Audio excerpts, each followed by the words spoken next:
What the heck just happened there? There you go. That's what happened there. Hey, everybody. That's the beauty of a live show, isn't it? How are you? Welcome, everybody, to Spiritually Raw. We hope everything is going well with you. We hope life is going well. We hope you're manifesting everything you want. We hope you're attracting everything you want and everything's working out.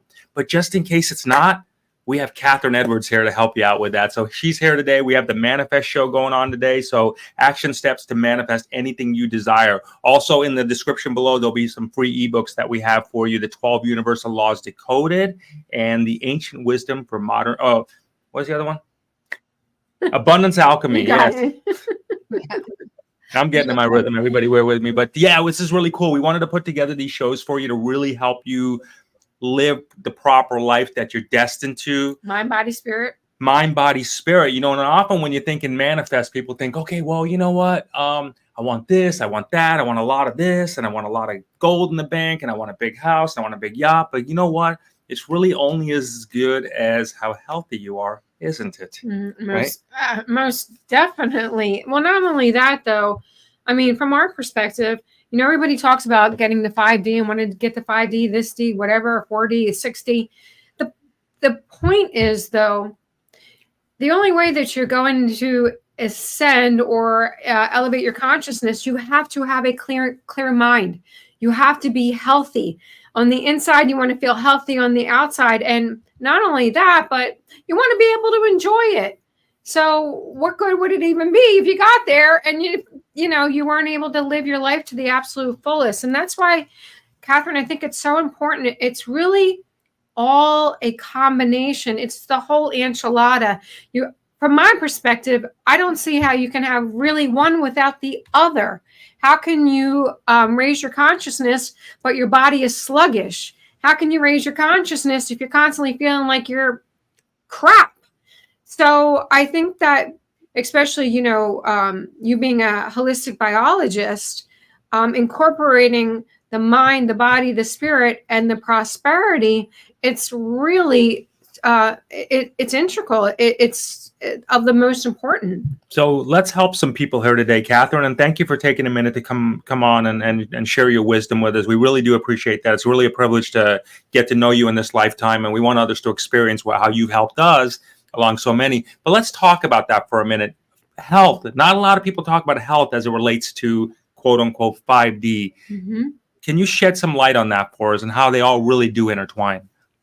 Absolutely. And it's such a pleasure to be here because you two are such a walking example of putting everything that you talk about into practice. And I see our lovely friend Hillis is in the chat. Hi, Hillis. And we all manifested having this lovely working relationship together. So that's cool. But I think it's really important to talk about health because manifestation is such a biggie. And it's a bit like when you talk about meditation or any of the other spiritual practices, everyone's going to have a different opinion. There's so many boundaries, rules, regulations that people put through it. And, at the end of the day, we overcomplicate a lot of things. But I'll obviously be careful with the words I use because of the platforms that we're on. But I think all of our people who are tuning in, they understand that things are really difficult for us these days to keep our mind, body, spirit pure because we're being attacked from the airs, from the water, from the food, from the frequencies, let alone any other things that they might decide to poke in or on you. So for most people watching, the challenges today are very, very different to what they were 30, 50 years ago. And therefore, we have to change the way that we deal with them. So, I used to think it was ridiculous that as a species, we needed nutritionists or dog nutritionists or horse nutritionists. But we do because so much of the information we've been fed is so wrong.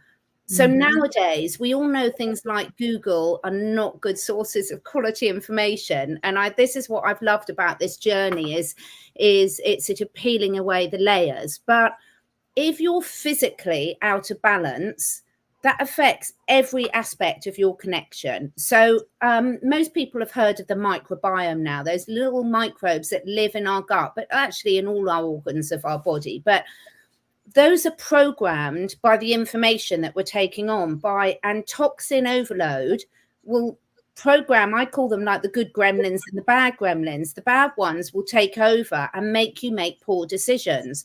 They'll make you feel lacking in energy, so you don't want to exercise. They'll make you crave the wrong foods. They'll make you depressed and anxious and not feel confident to step into your own power.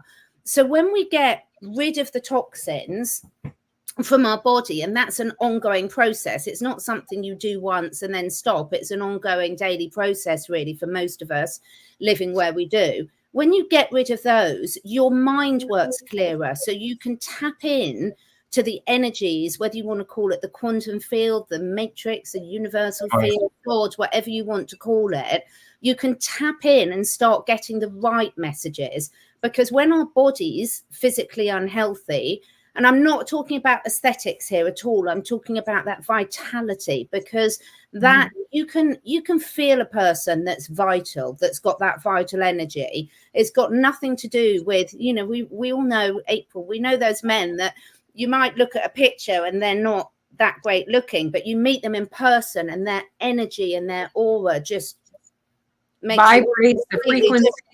Yeah. This is what we're talking about. And there's so much attention from the powers that are no longer, I like to say, that has tried to take this away from us. But when we take that power back, we are so powerful, and you can't really step into the manifesting field if you're starting from that very low vibe place.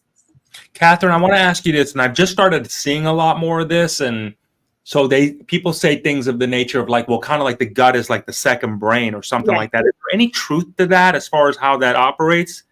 Well, massively, and they're almost reversing it now, because obviously science, and I'm not talking about their science, I'm talking about proper science, where you're staying open-minded and constantly open to learning new things, have shown actually that there's more messages that go from our gut up to our brain than our brain down to our gut. So actually the gut is controlling the brain more than the other way round. And it's really, really complex. But the beauty is when you follow a few key simple principles, it's really easy to actually get it back into balance. But you do have to generally make some changes in your life, because, for example, you know, if your cells at a cellular level are full of toxins, however many nutrients you're pumping into yourself, they can't get into the cell because the cell's already filled with the bad stuff. A bit like if you've got two sponges, two buckets, and one bucket's full of dirty water and one bucket's full of clean water. Take a sponge, squeeze it, put it in the bucket of dirty water, let it go. It's saturated with the gunk. If you then lift it up and put it in the clean water can't flush through because it's already full.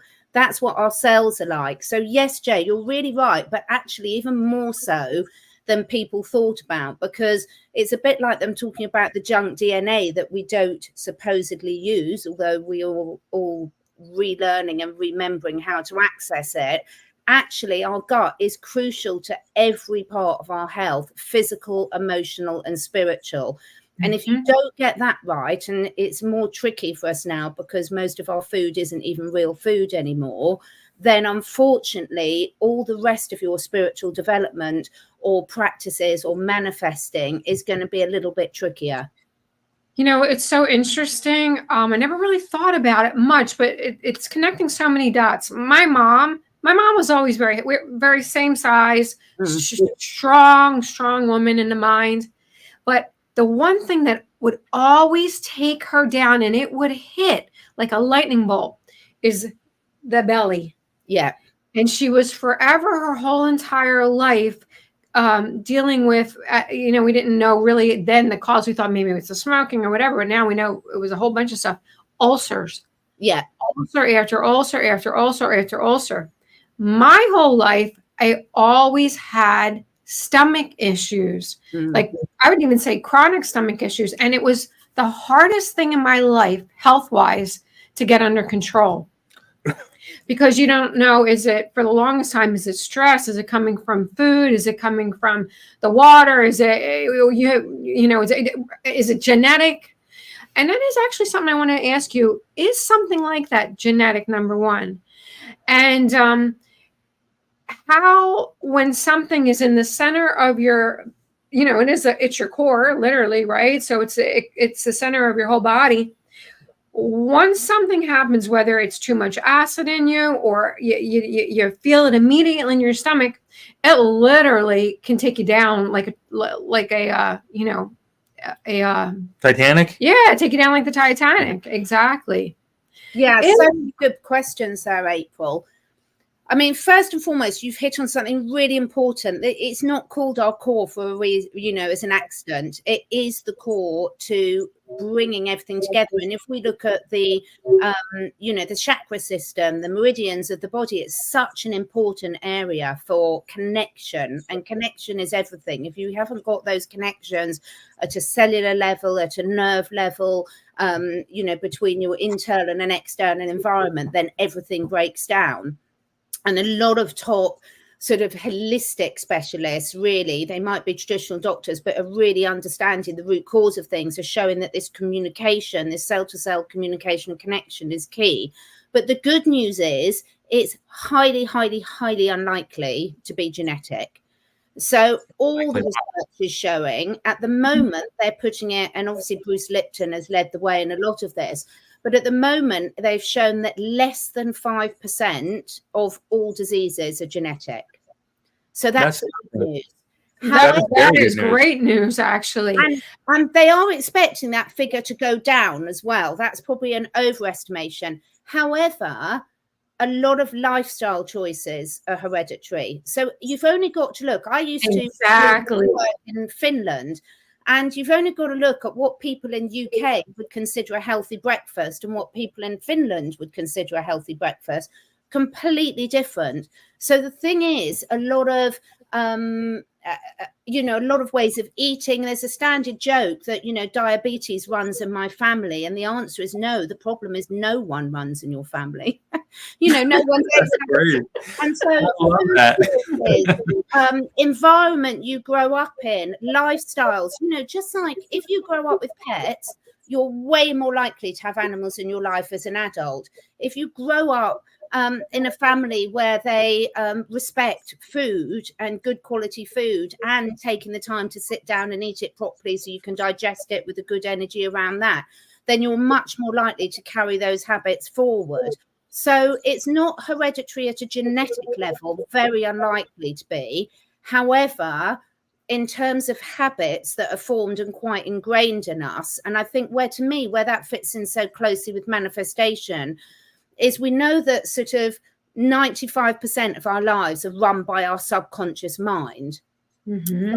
Therefore, some of those habits are pretty ingrained in us, and people hold on to those belief systems. The amount of times when I'm working with clients, they say, well, I eat really healthily. And then you sort of say, well, let's go through that in detail. Everyone's idea of what's healthy food is completely different, and the results show for itself. So but there's so much that can be done for people just getting back to some good, safe principles. I want to ask you this because this is just such, at this stage of our lives and probably many people's lives, gut health is just so critical. Mm-hmm. And you think about it. So it's like, well, what's the right diet? How much do I eat? When do I eat? Is it? And it's like, it's just such, it's like a big mind screw, right? So, but intermittent fasting, can you give us the concept of that? And is it a thing? Is it something that we really do need to take seriously? Or is it more like, because then there's the other people that'll say, no, eat every 2 hours and da-da-da-da-da-da. And so what do we do here? What's probably the best way for the person that's saying, look, I got to address this gut thing? What's a starting point from there that they at least should be open to? That's such a good question. So the answer is, it depends, and let me explain why. So all of our starting points are different. So I'm a bit like you, April. My weakness is always my gut, which is probably why I've specialized so much. But also working with animals, I've seen without a shadow of a doubt, when you sort the gut health out, all the other problems just disappear, literally. Totally. Yes. So with your question, Jay, in terms of intermittent fasting, so the reality is, if anyone, and thank you so much for those of you that are joining, please do feel free to ask questions, but any of us watching and living in what we would call the developed world, although it's a bit of a misnomer, isn't it? But let's just go with that. Anyone who's sitting there and having the luxury for watching this conversation now, most of us overindulge hugely on the eating front. And the same goes for our animals as well. So, for example, it's really dangerous for dogs to eat more than once a day because their pancreas and digestive system isn't set up for it. But lots of people with little dogs. Hold on. What? Did you just hear what she just said? Feed them more than once a day. No, don't. It's really serious. And overfeeds them, Catherine. I know, and overfeeding is one of the shortest ways to shorten all our lifespan for all of us. Now, I'm the opposite. Can I interject that just for 1 second? Yeah. If I showed you the amount of food that he feeds our dogs, and I keep saying, but their bellies are only like this big, right? This is about our guests. It This is about our guests. Let's spend time with our guests. And this is why I work so much with animals, April, because the thing is, animals teach us so much. So yes, in terms of all our different constitutional types, so I'm an iridologist, and one of the great things about iridology, looking into the iris of the eyes, is you can really tell people's animals' inherited strengths and weaknesses. So generally speaking, Jay, yes, all of us should fast.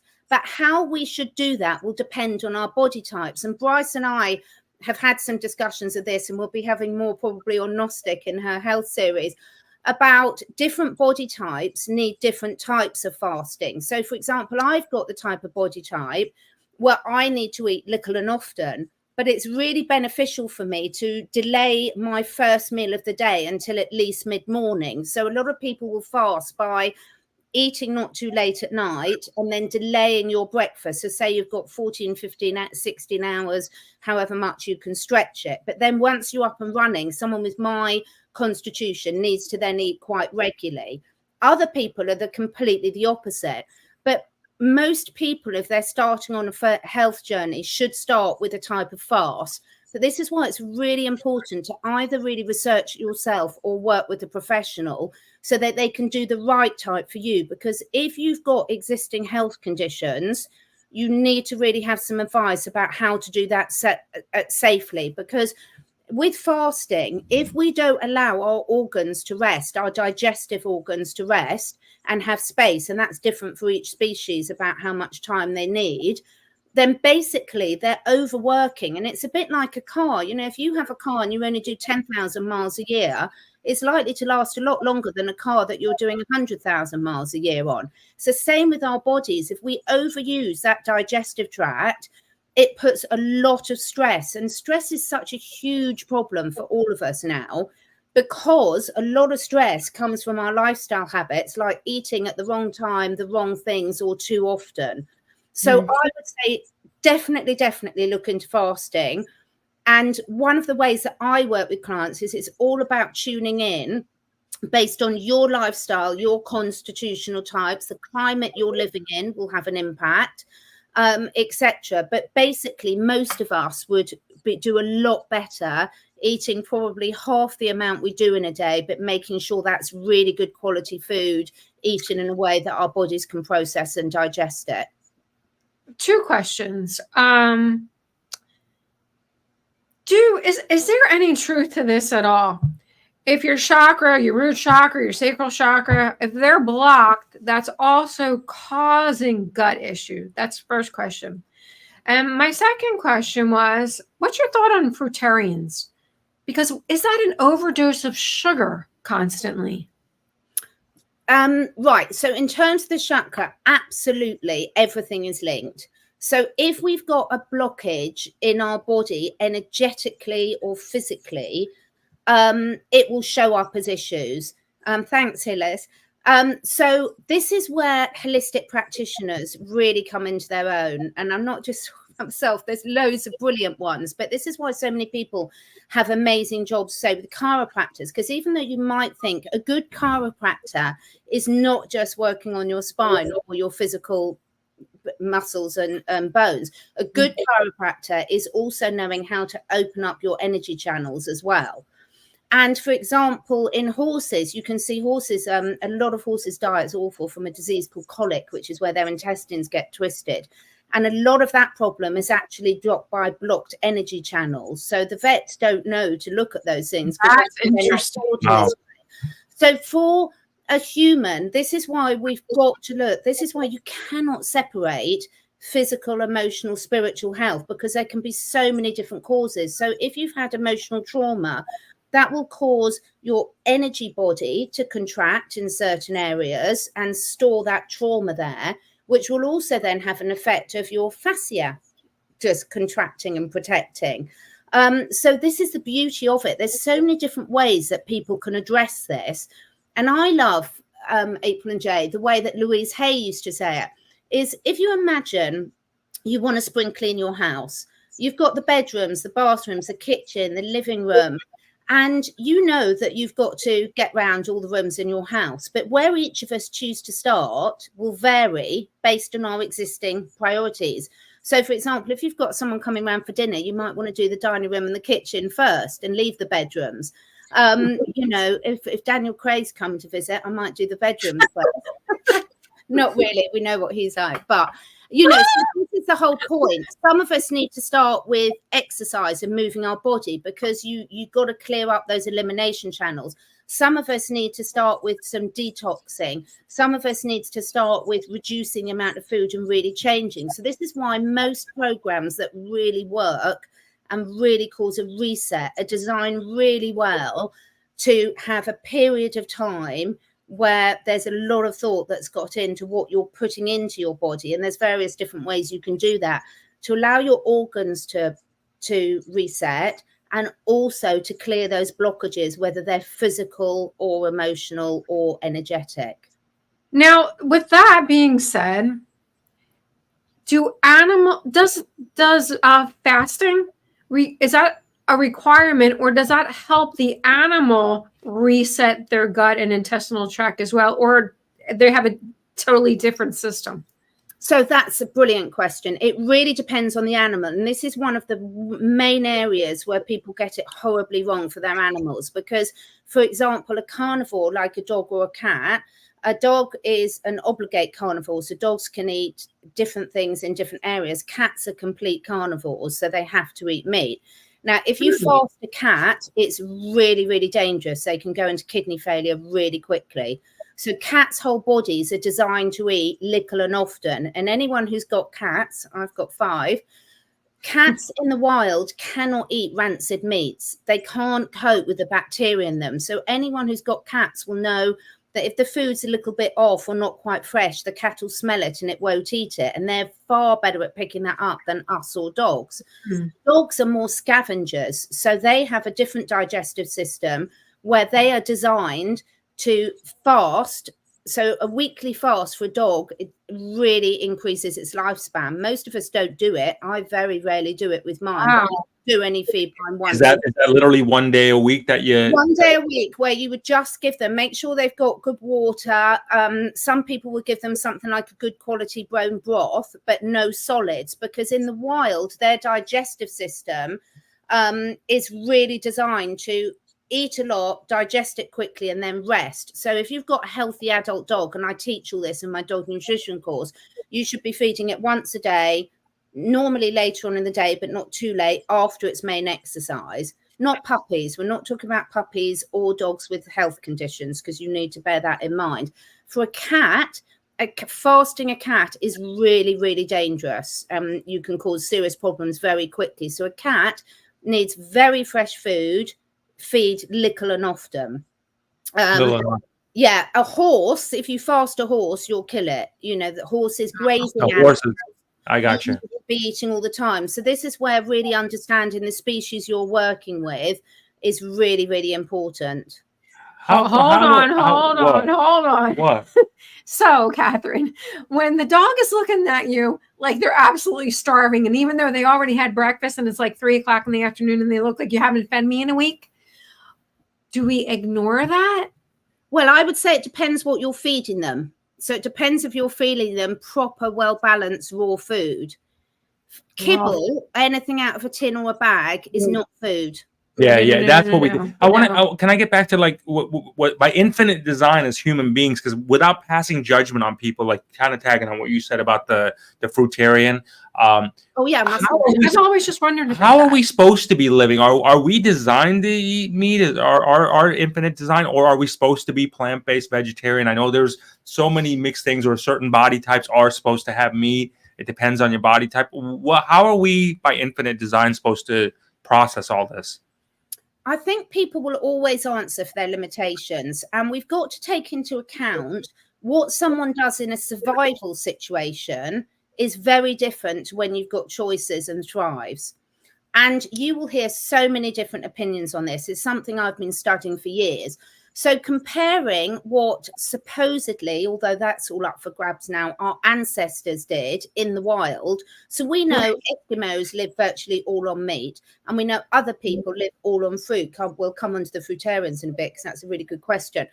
And you've got every variation in between. But if you're a tribe living somewhere where you're 100% dependent on yourself to survive, just like a dog would, what wolves eat in one area of the world is completely different to what they eat, because you have to go on what's available in your environment. That's completely different to what you'd look at for health. And I've been researching for quite a long while the blue zones, which is the humans, the areas of the world where people live the longest. And all the research shows that it's mainly plant-based, very little meat, home cooked, or grown from the ground, or organic.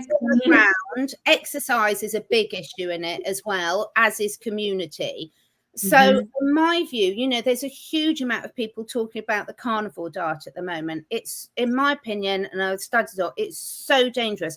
If you've been eating a processed Western diet and you go on to any change of cutting out a lot of the processed crap, you will notice a difference. But that doesn't mean it's healthy for you long term. No human, regardless of what history you look up to, unless you're an Eskimo, for example, is designed to eat mainly meat. And Eskimos have got some of the shortest life expectancies out of any humans on the planet, because obviously their environment's very harsh and their diet is very limited. So for me, I think there's so much evidence that shows a well-balanced, good variety. But some people's gut health is so bad initially that they can't digest the vegetables and the fruit well. So what you have to do in those situations is, that's where some of the superfood supplements and well-designed cleanses come in, like juice cleanses and things. But again, it's like anything. You can't say every juice cleanse is good, because it's not. There's really good ones and there's really not so good ones. So this is where, if you're not experienced in this, work with someone initially the first time that can talk through the pros and cons of the different approaches for you. But certainly all the evidence I've shown is that for long-term health, and I think all the people that I've seen argue the opposite for highest amount of meat, is basically that's a difference about, you can pull out as much evidence of what someone would do if they're starving to death, but that's not the same thing as where we're all looking for long-term health and thriving. And let's face it, most of us have got a fair amount of choice now in terms of accessibility to food. And so therefore we can make different choices to people that are stuck in a forest and can only eat whatever they can find there. It's not comparing like with like. I'm so glad that you brought up the blue zone. And again, the reason why we're having this conversation for everybody that's listening, because we're talking about manifesting. And manifesting is not just about money. It's manifesting your life. It's manifesting your health. It's manifesting your happiness. And if anybody's been researching or doing any research on the blue zone, what I noticed, Catherine, even in depressed areas where, it's not metropolitan, let's say, these are the happiest people on the planet. Yeah. They're living the longest, and they are the happiest people on the planet. That is truly living 5D. They've created their own little blue zone, their 5D blue zone world. They have the mind, body, spirit, and prosperity connection, whatever level of prosperity it is to them, because a lot of them aren't living in, what we would think as mansions and, diamonds and this and that. Their prosperity is their overall well-being of abundance. How do you break someone out of that, Catherine? So when people come to you and they're saying, Catherine, I got this gut issue, how much of it, just as a general, is it them really kind of just waiting for you to reassure them that they need to do the right thing versus, are they talking themselves out of it are they looking for you to say, no, it's okay to keep on this diet and just balance it out? I mean, how many people are really just not really there yet? And what do you think as a society, do people, at what point do you think, or are we at that pivotal point in our lifetime in existence right now where it is like, look, you know, if you're not watching this show, if you're not going to CatherineEdwards.life, you know, you're shit out of luck. I mean, where are we at in humanity right now, as far as what you think, as far as really addressing this seriously? To be really serious, look, all of us are very similar age. We're all in our 50s. And we learn a lot as we go through life. You know, when you're young, you think you're invincible. Your body's strong. You haven't filled yourself up with toxins. You've got a lot of natural resilience there. But that's changed now completely. So my children's generation, my children are in their early 20s, they're like so much less healthy in general as a generation than we were at that age. But the reality of the situation is that everyone can do this on their own if the want's there. But we all know the level of misinformation is absolutely huge, and there's a lot of shaming. So when I work with someone, I never insist on plant-based or not meat or anything. We have a discussion, and then we teach people to tune into their body and really start to see how it feels, because the one thing humans are really good at is fighting for their limitations.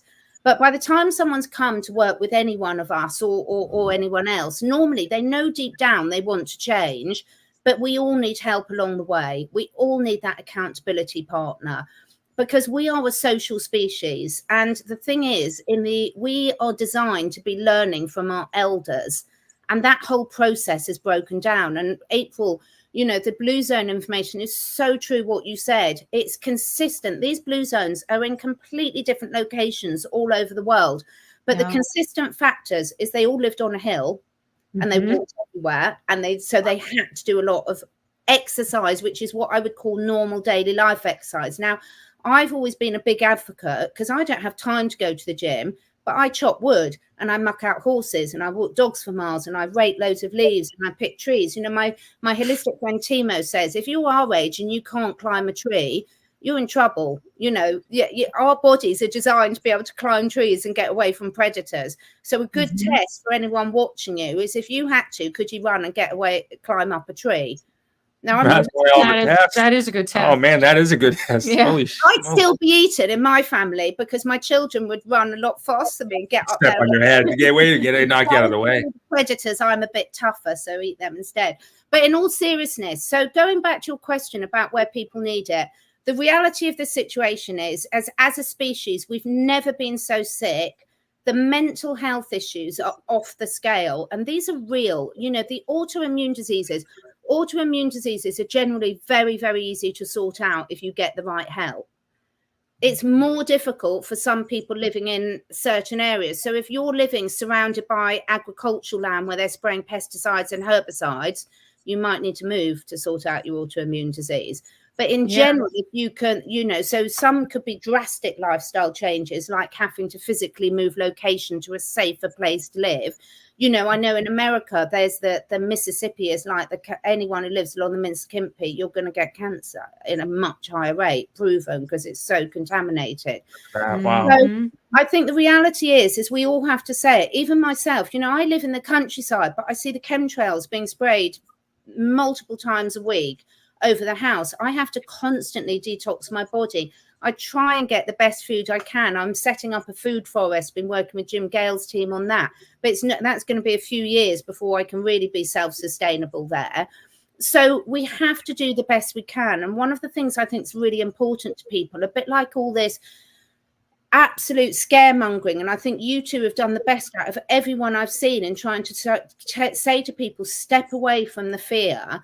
Because whatever your starting point is in health, whatever your starting point is, the fantastic thing is all the studies show, whether you're talking about soil health or human health, you can turn that round very quickly with some very simple lifestyle changes. And most people need a little bit of an accountability partner along the way to help them cut through the complete misinformation. You know, what do you say? Let food be medicine. Let how you, whatever that was said. They said, but that's a real truth. You know, we were traveling, and we were at a place where that's their whole thing. You see, like how we see doctors' offices. They had holistic doctor's offices, and you'd Yeah. go in to get your herbs. You Yeah. go in to get your herbs. You wouldn't go in. So like they're They're like anti-prescription. they're very anti-prescription, but they know they need it. I mean, there's critical crisis care there, which is good, but just for your day-to-day stuff, it's all about herbs. And it was really it was very refreshing to see.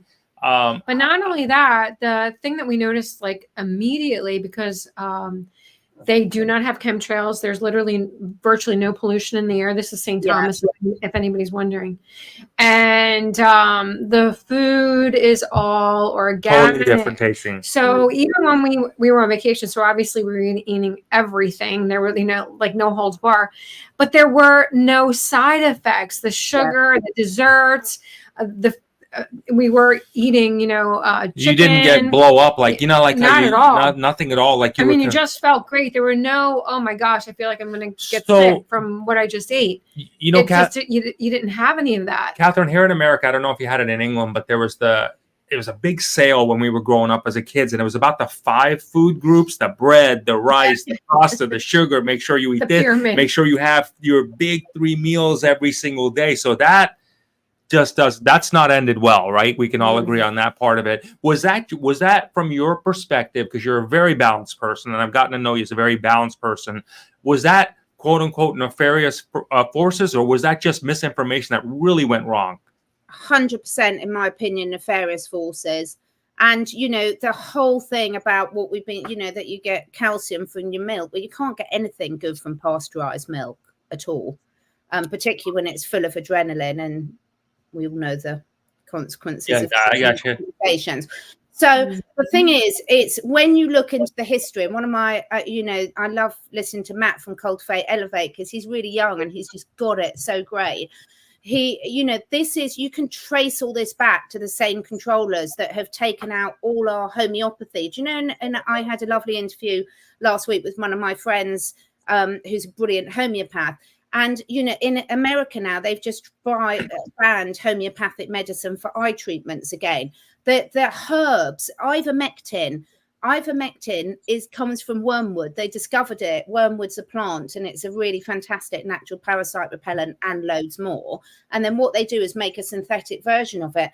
Ivermectin may have been brilliant. With all the publicity now, I wouldn't touch it with a barge pole, because it's still made by the pharmaceutical companies, and they all know the people buying it are the ones who are more awake, let's say. And so what's the easiest way to knock all ours out? Contaminate something like that. I don't trust anything.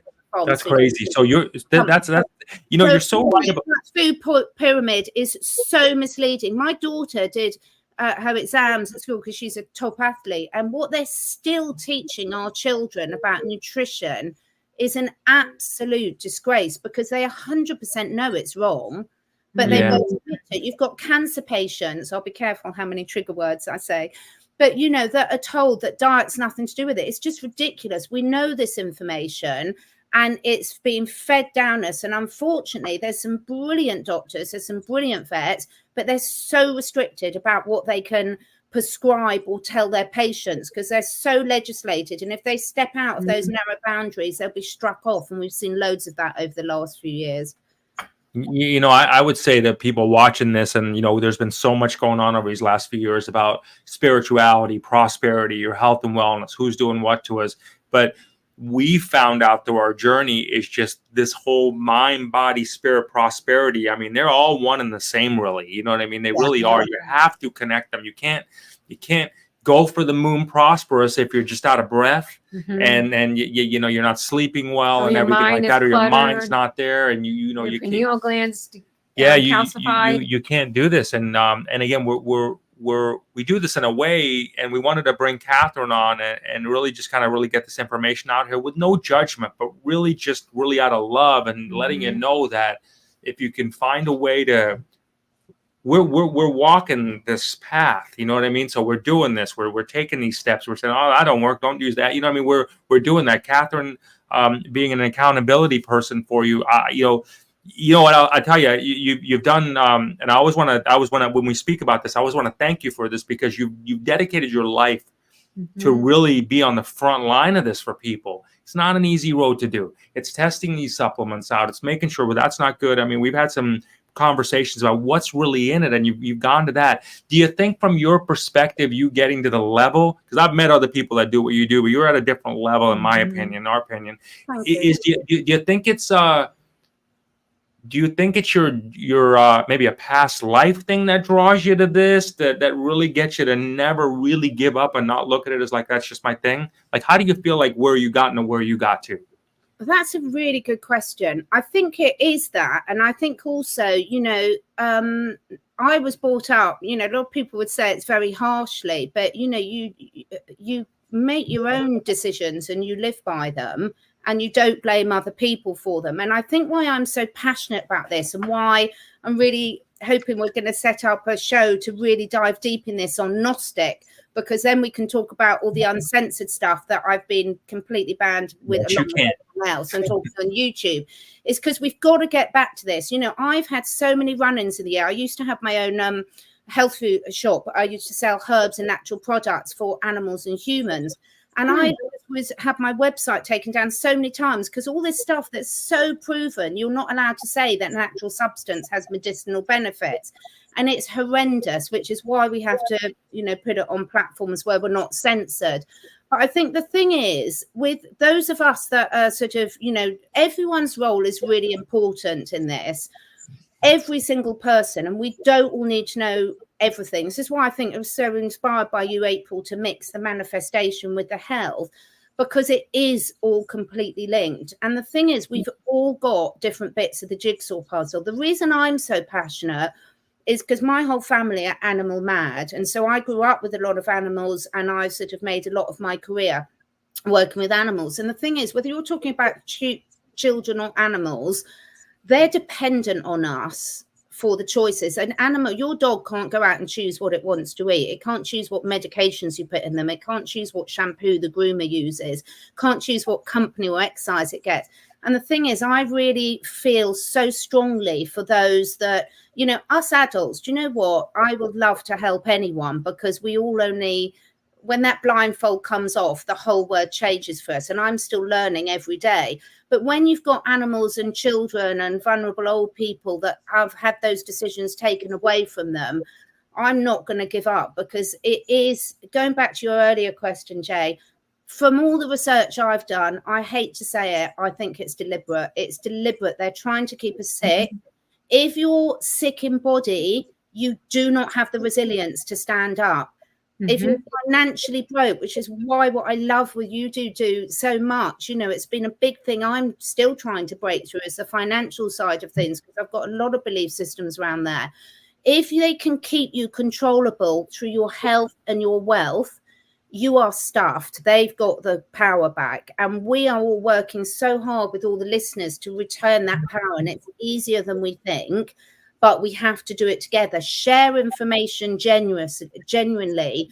Each just take a little bit and do that, and share that bit, so that we're all not overwhelmed, because we can't do it all. And so I think, you know, we now know enough. I don't go into all the problems now, because I know enough to know it's deliberate. They're deliberately poisoning us. They're deliberately keeping us weak. They're dumbing us down. It breaks my heart to see what they've done to the youngsters. I think it's absolutely disgusting. And I will say, I know this is really controversial, but I don't care. A lot of the spiritual community will actually accentuate that. So if you look at every youngster that's got ADHD or autism or whatever, there's so much evidence to show that's related to toxins, the microbiome. And where you've got spiritual communities sort of saying, well, they're showing us a new way. Well, at what cost to these poor children? At what cost? At least give them a choice. And if we know we can take some toxins out, then they can have choice in their life how they live it, rather than some of these difficulties being forced on them. That is absolutely. That is a very fascinating perspective on that, for sure. That is. I don't know if there's any truth to this. I can only experiences that I've witnessed, but I'd love to hear your perspective on this. Do animals pick up the owner's illness? Yeah. And not always, because some animals are more susceptible to doing that than others. So dogs are very, very well known to pick up their owners' illnesses. And what I would like to say to that is I don't think any pet parent should feel guilty about that, because if an animal's doing that, it's energetically, I wouldn't like to say it's choosing to, because I don't believe they consciously say, oh, I'll take that awful disease and do it, but they're energetically allowing themselves to accept it. However, and personally, I've been working in animal communication, animal health for well over 20 years now, and I've seen a huge uptake into that. And I think whereas there's always a susceptibility because our energy fields are so linked when we're together, and quite often they're trying to be the early warning sign, the canary in the cage for the human, because they really do care that much about their humans.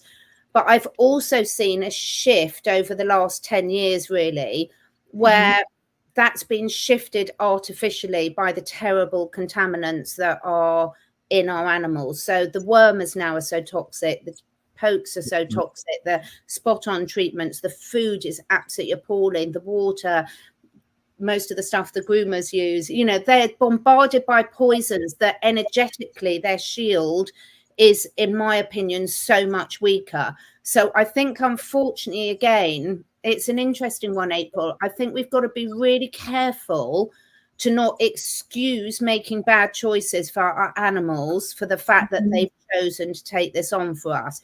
So I totally agree. That's another reason why I was wanted to address that too, because again, it all comes back to manifesting, right? Because you want the best. You know, sometimes we treat our own body 10 times worse than we treat our animals, right? We could give our animals the best food in the world and the most love you could ever exchange, right?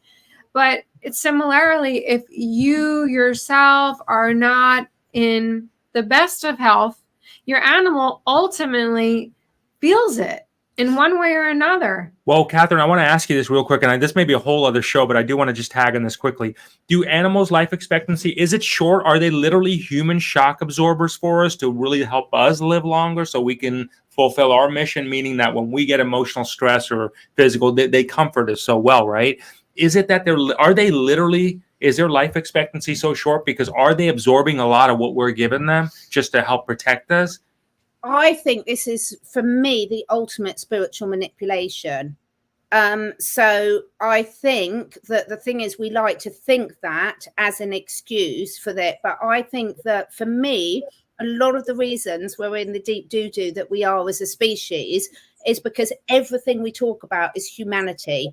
And we have to talk about all creatures, great and small, the greater planet. So we seem to have so many conversations, even in the spiritual field, where we seem to think animals are here to serve us humans. And I 100% disagree with that.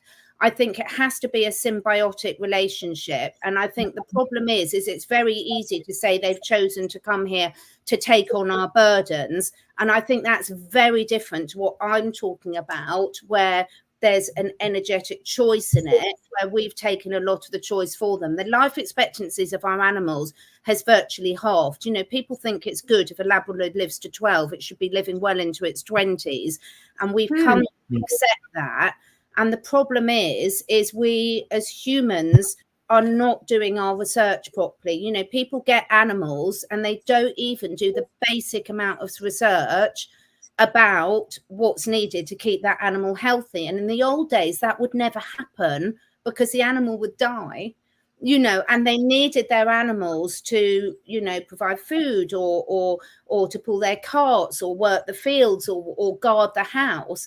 But now I think the lack of consideration we give to our animals' needs, I think it's absolutely disgusting. I really do. You know, if you're taking on another being and you're taking all the choice away, and any of us that are parents, we know our children do what we do, not what we say. So if you're telling your teenagers that alcohol's really dangerous and they should stay clear, and you're drinking alcohol every night, they don't trust you. Well, an animal is seeing how you treat yourself, like April said, how you treat yourself physically, how you talk to yourself. And that animal knows they're completely dependent on you. It's like being a captor. They are. That's why they're called captive animals, really. And pet's a nice word for a captive animal. And if your captor is not capable of making good decisions about their own life, that animal doesn't trust you to make good decisions about yours, however much you tell them you love them. It's a bit narcissistic, in my opinion. You know, real love is putting the research in, looking at the eyes through your dog's eyes, not what you've decided that you want your dog's life to be. So that's my little thought on that. What a healthy perspective. Real quick, kind of on the subject, off the subject, but I think it's important because it's probably in a lot of people's houses. Before we close, I just want to get your thoughts on this. You know, there's plugins that you stick in the wall to make your room smell fresh. Lethal. That's what I thought. Lethal. Literally lethal. They cause fits, toxins, liver failure, kidney failure. Because dogs and cats, and don't even get into, like if you've got a goldfish or a hamster or something horrendous, they're so toxic. And this is what I mean. You know, people have done the studies now. They know it is, and they're still selling them. And they're toxic to us as well. It's just that because we have a longer life expectancy, the problems take longer to show up. But there's so many animals I deal with that have horrendous allergies, fitting, hair loss, digestive issues, behavioral issues. It's a major cause of behavioral issues because it's not just the plug-in air fresheners are horrendous, and a lot of scented candles are too, but also the cleaning products that you're using and the washing products and everything. And it's just bizarre that we've got to such a state where you can't tell someone legally that milk thistle's good for you because that's against the law and you'll get banned. And yet you can sell a perfume or an air freshener that's got hundreds of carcinogenic, hormone disrupting chemicals in, and that's completely legal. And if you say something about it on social media, it's misinformation. The world's gone mad, and we've got to get back to basics. I totally agree with you. So everybody watching, raise your hand if you feel like you need a gut health partner. I think everybody needs a gut health partner. Raise your hands if you have a computer, and you can click on CatherineEdwards.life. Listen, everybody, this is so important, so critical. We talk about 5D. You want, look, associated to something, you know, whatever it is, it's all association. We knew pragmatically as we moved through life at our age, we said, look, you know, we want to go to the moon financially. We see an abundant world. That's how we see it. But we also know that for us to do that, we needed a strategic person in our life, like a Catherine, to really understand the parts of our lives that's not we're totally designed to do, because you just don't know it all. You know? I wish I knew Catherine 10 years ago. Right. I would have saved myself years and years and years of and would be retired. Issues. but in all seriousness, though, you know, really, everybody, I encourage you, go to CatherineEdwards.life. Get this, is so critical. Do it for yourself. If you're relying upon someone, we always say this. If, like Catherine, you made a great point. If you got children, show them the way now. Yeah. You got another chance. This is the way to hit the reset button with not only yourself, but the people that rely upon you the most. Yeah. Oh, no question about it. Absolutely. And, you know, like I said, I wasn't serious and joking. I said joking, but I honestly do wish I had known you 10 years ago, not only just for myself, but we probably would have saved my mom a tremendous amount of issues that so many people went through, in and out of doctors, all that. It was a constant reoccurring battle of the gut. And well, Catherine, you know, we appreciate your life service to humanity, all that you do. You're a real soul sister. And thank you for continuing to keep on the good fight. And we hope everybody really does take this conversation seriously. Visit your website, at least explore how you can help them. Thank you so much. And I just want to say the same to you guys. I'm going to be inviting you back. So we've got so much more we can talk about this, because you guys are the manifestation pair as far as I'm concerned, because you've really worked out what works and what doesn't. So it's such a pleasure to know you both. Thank you so much. Thank you so much. And together with Catherine's help, we are turning the universal key to global harmony and creating a unified world. Thank you so much for tuning in, and tune in often. Tell all your friends, and most importantly, may all your dreams come true. And kindly hit the like and subscribe, and we'll see you on the next show. Much love. Thank you, everyone. Thank you.